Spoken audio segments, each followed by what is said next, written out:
Hi, we're back at the Microchip booth at the Embedded Systems Conference Boston. I'm here with Fanny Duvenag, who's going to talk a little bit about new developments in 8-bit microcontrollers, which of course are near and dear to the heart of Microchip. I understand that you're doing an awful lot with 6 to 20 pin, very, very small microcontroller, and I understand there's some new peripherals, so why don't we start by just reviewing what those are?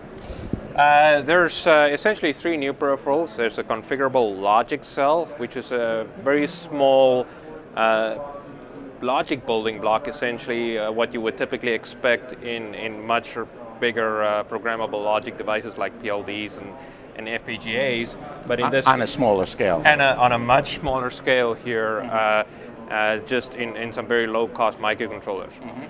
The other peripherals that we're doing is a numerically controlled oscillator, which essentially gives you very fine resolution over frequency control while you're keeping the duty cycle constant. That's kind of contrary to a normal PWM that you find in a microcontroller, where you will have a duty cycle control but a fixed frequency.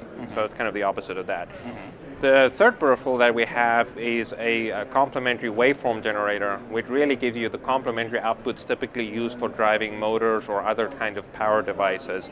And what we've done differently here is you can now use not only a PWM, but also the configurable logic cell, the numerically controlled oscillator, and also things like a comparator to actually utilize the complementary waveform generator. Let me ask you, it is not unusual for Microchip to come out with add-ons and additional functionality to its product line. In this particular case, how did you decide on these particular peripherals? Is this customer-driven? Is this what you heard was needed out in the marketplace? Yes, exactly. It's coming from our customers. We've had several people in two ways asking us either for a few just logic gates so I don't have to put an OR gate, an AND gate, and a flip-flop on my circuit and have three different components in there. If I just can integrate that into the microcontroller, you could save people a little bit of board space and components right there. But on the other hand, we also had people asking us for a mini sea of gates. Now, to be 100% fair here, this is not a sea of gates. This is more like a puddle of gates that we have on the microcontrollers.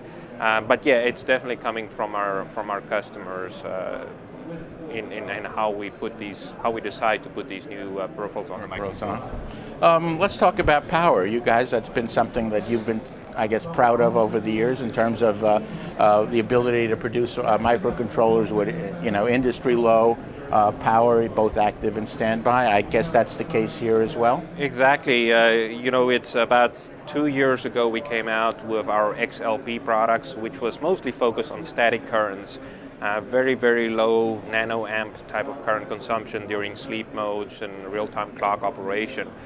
Since then, we were very proud of ourselves when we did 50 microamps per megahertz dynamic current consumption last year.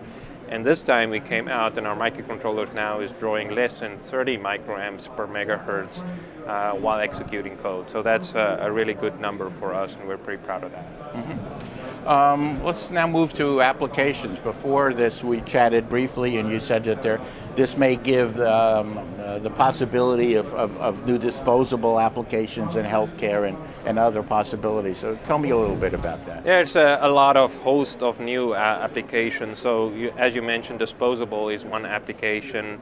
There's applications such as pregnancy testers. There's some interesting development on just skin application where electrically they stimulate the skin to actually make medicine be absorbed through the skin a lot better. Those are the types of things that people can do with these microcontrollers because it's low power, it has these new peripherals, it's at a very cost-effective point.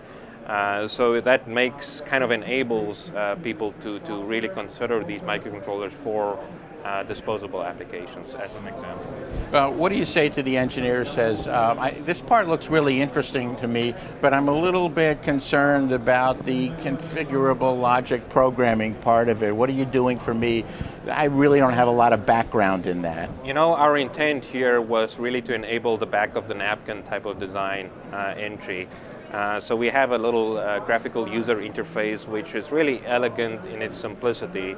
It graphically shows you the actual logic cell, and you just click to connect different inputs to it, click to invert it, for example, and just do a quick file save as an include file for your bigger microcontroller project. So it should be really a breeze in a couple of minutes to actually configure the logic cell, and it's very intuitive to use. Very good. Well, thank you very much. I appreciate that. Thank you.